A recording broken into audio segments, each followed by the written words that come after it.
Ayan na po mga kalab. Nagpapaspas na po ang pari niyan mga kalab.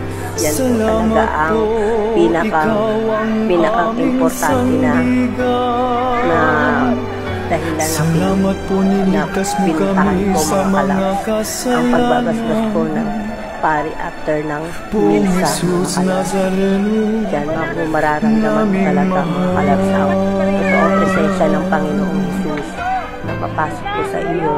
Lahat po ba manalig lang po sa mga totoong nananalig, mararamdaman niya talaga ang presensya ni Jesus mga kalabs.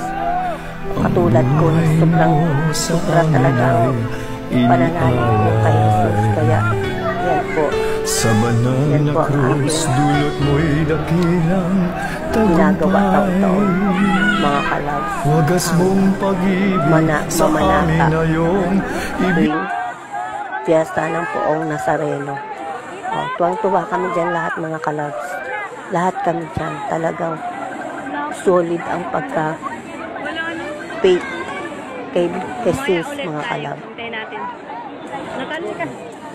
Nakali ka lang ako konti.